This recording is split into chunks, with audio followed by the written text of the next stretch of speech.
President Escudero, galangin nyo yung desisyon sapagkat yan ay nasa poder ng impeachment court.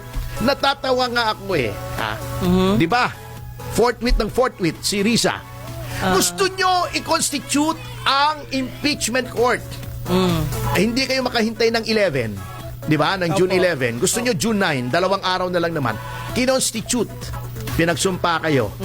Pag kinonstitute na ang impeachment court, kasi di ba sinasabi, hindi pa constituted ang impeachment court, hindi pwedeng mag-motion to dismiss. Kasi wala pang korte. The court cannot act yet. It has not yet been constituted. Kinonstitute pag nagkaroon ng impeachment court.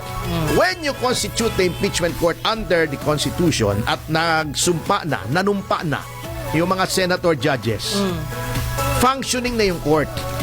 Ang unang-unang role ng kahit na anong korte, MTC, RTC, CASC, Court of Tax Appeals, Sandigan Bayan, tignan, eto bang kasong inihain sa amin ay may jurisdiction kami, meaning the power to hear and decide a case. Okay. Halimbawa, ejectment case. Ang original jurisdiction yan ay sa Metropolitan Trial Court. Pag nag-file ka ng ejectment sa Regional Trial Court, ibabasura yan. Kasi walang jurisdiction. The RTC, the jurisdiction of the respective courts are vested by law. Ayun. Hindi exempt dyan ang impeachment court.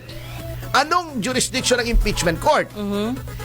Articles of impeachment ng presidente, vice-presidente, mga mahistrado ng Korte Suprema, chairman and commissioners ng COMELEC ng COA.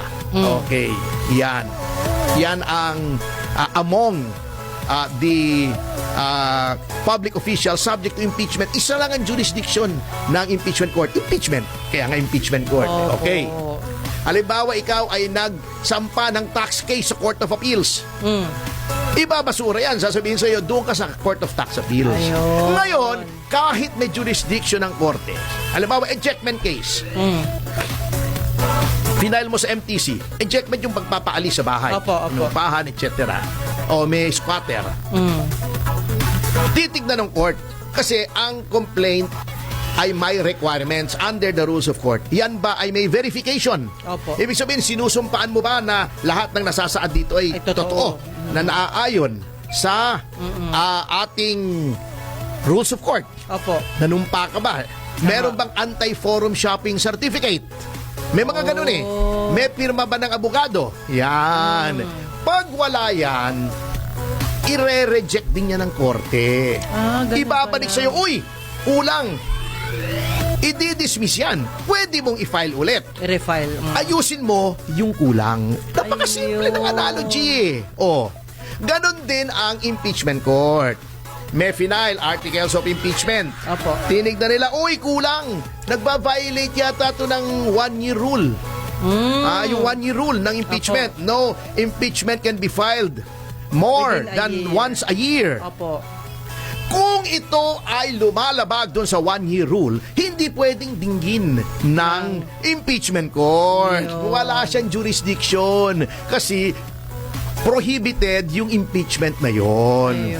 Kaya ibinalik nila para i-certify na ito ay hindi nagba-violate. Certified under oath para kung mali yung sertifikasyon ng House, yung nag-certify na ito ay hindi lumalabag sa 1-year ban ay mananagot. Safeguard yan Safeguard yan para hindi ko kasi pwedeng basta tanggapin. Yan ang hindi naiintindihan ni John Arcilla at ang ibang mga taong galit na galit.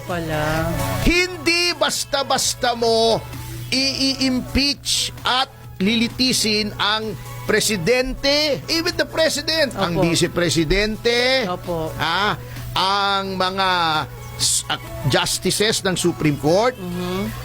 Unang-una ang presidente at vice-presidente, halal yan ng buong bayan.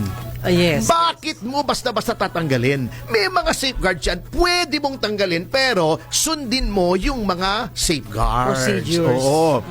Number 2, since papasok na in a few days, ilan na lang? 13 ngayon, 17 days ba? Tama ba ako?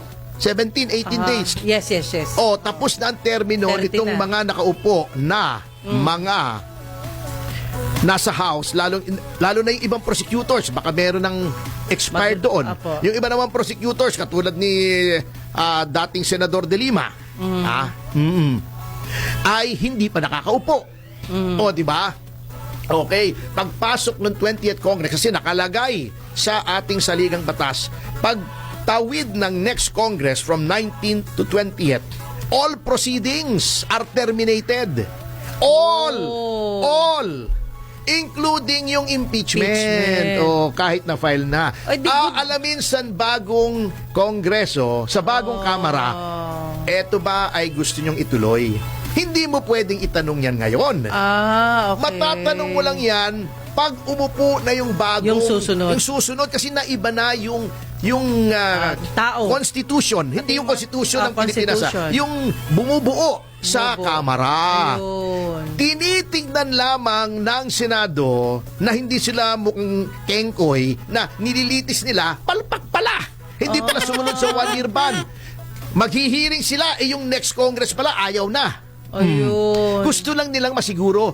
Maganda po yun. Advantage sa kanila yun, di ba? Oo, para walang question. Tsaka kesa magsayang Otherwise, ng oras. kung questionin yan, di baliwala. Nakakahiya. Sinunod lang, nagulat nga po ako na, alam nyo, 18 ang na-realize na tama itong i-remand. Kaya nga eh. Tama po yung pag-remand, mga Remand. kasama. Huwag kayong mema na hindi nyo naintindihan. So, Sa bagay, okay lang naman. Okay lang naman magmema ka kasi lahat naman malayang magmukhang Salita. gago sa ilalim ng isang republikang demokratiko. So, ibig sabihin, 5 lang ang hindi nakakaalam? Yun ba Ewan yun? ko, hindi ko alam. Ibig Parang sabihin, yung may mga nagko-komento na mali, ano daw, mag-e-EDSA daw. Di mag-EDSA kayo, sige nga, hindi nga kayo makabuo ng 200 doon sa EDSA Shrine. Mas marami pang pulis kesa sa inyo, Di mag-EDSA kayo, sige, go ahead. Ano ang problema sa amin? Kung kaya nyo ba, gawin nyo. So, ibig sabihin, nangyari ngayon, Mag-EDSA fair kayo. and just lang. Asa ka, Kengoy, i-EDSA mo? Anong i-EDSA mo? Tatanggalin mo yung Senado? Ang EDSA, tinatanggal yung executive. I-EDSA, anong i-EDSA nyo? Di mag-EDSA kayo, sige, go ahead. Kahit mag-EDSA kayo, hindi pa rin mababago yung konstitusyon, hindi pa rin mag-iiba yung powers ng impeachment court. Pero kung gusto nyo, trip nyo, sige, harangin nyo. Ngayon nyo harangin Friday the 13th para masagasaan kayo. Okay.